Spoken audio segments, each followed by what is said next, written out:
my Texas garden. Today I have got an exciting update on our sweet potato slip growing experiment that we started a few weeks back. Now if you're new around here, welcome. And if you're all about gardening naturally, go ahead and hit that subscribe button and don't forget to smash the bell icon so you're notified every time I post a new video. Now about a month ago, I did a video showing 2 different methods of starting sweet potato slips. If you missed that video, I'll go ahead and link it right here for you, and I'll also link it in the description box below.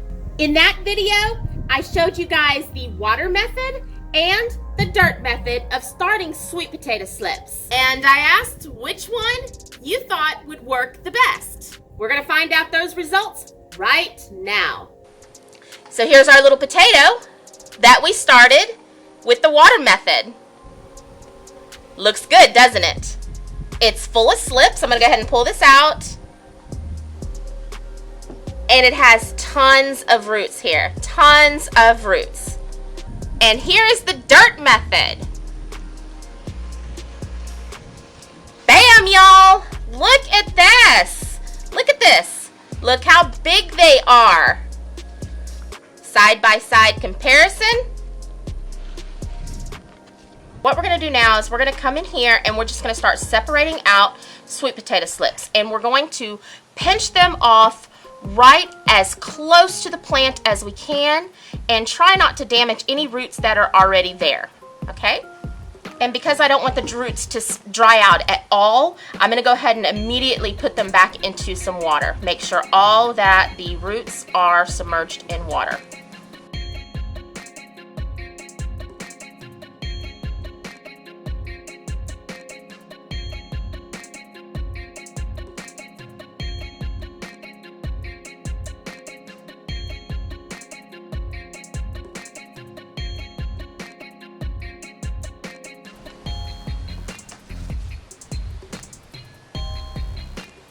Now this guy right here will still continue to give me sweet potato slips, and I'm going to put it back into the water and allow these other slips to grow. I'm going to have to uproot the entire thing, I think.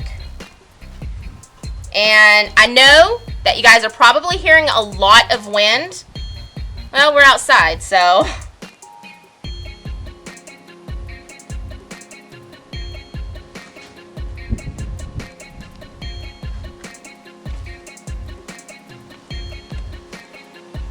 not a whole lot of roots there. Not a whole lot of roots.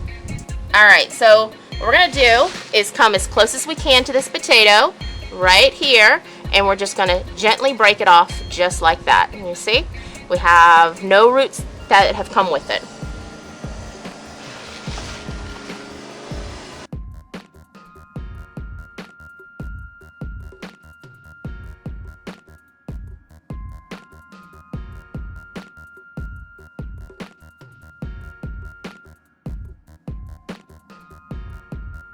Okay, so I have a pot of extremely moist soil, and I'm just going to plant these into this soil. I'm going to keep the dirt method with the dirt method. So I have the first one here. I'm going to go ahead and pull the leaves off of the bottom here. But I want to show you guys up close. I don't know, hopefully you'll be able to see this. You going to show them, Duke?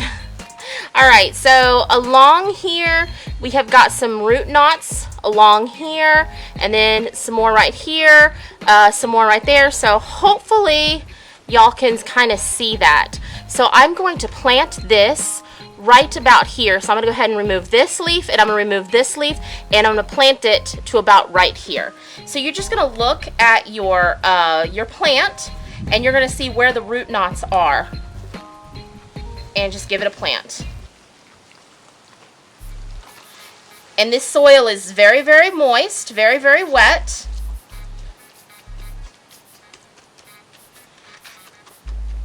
Basically, I want to keep it very, very wet, at least for the next couple of days. My thought process, anyway, is because the dampness of the soil will help develop any roots. Pull off leaves and plant.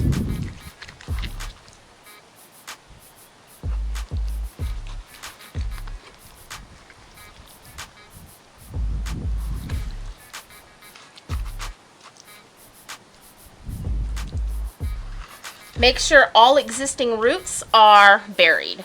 And I'm just going to keep going. Everything that I've seen suggests that some of these that don't have roots should go back into water.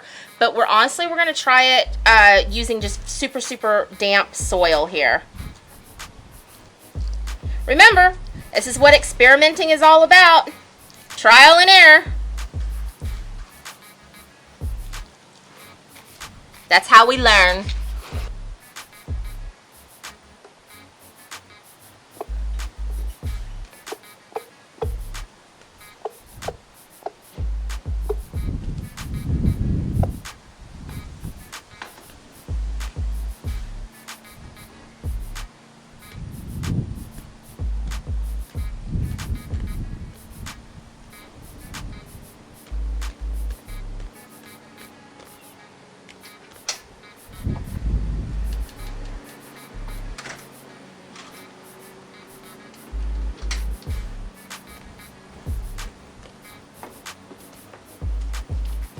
The rooster came by and ate my potato.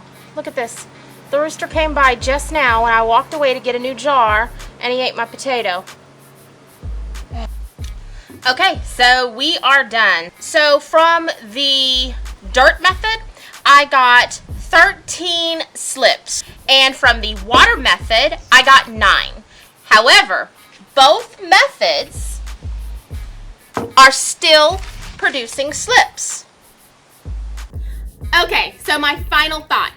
Both methods actually work, but both methods also have their pros and cons. The water method is a little bit more labor intensive. You know, you have to change the water out every couple of days, otherwise it gets pretty yucky. Where with the dirt method, you simply just have to make sure you keep the soil moist at all times. It takes up less space than the dirt method does. Both methods produced really nice slips. But with the dirt method, the leaves were definitely bigger. With the dirt method, I got double the slips that I did with the water method. But the slips that were grown in the water method already had visible roots, where the dirt method had little to no roots at all.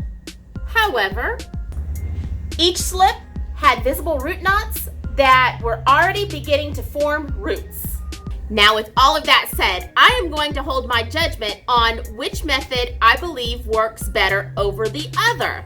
I'm going to wait and see which method continues to grow their roots, and in a couple weeks I'll bring you guys back and we'll actually see what their roots look like when I put them into the ground. And while you're waiting to see those beautiful sweet potato slips go into the ground, check out these other great gardening videos and I'll meet you right over there.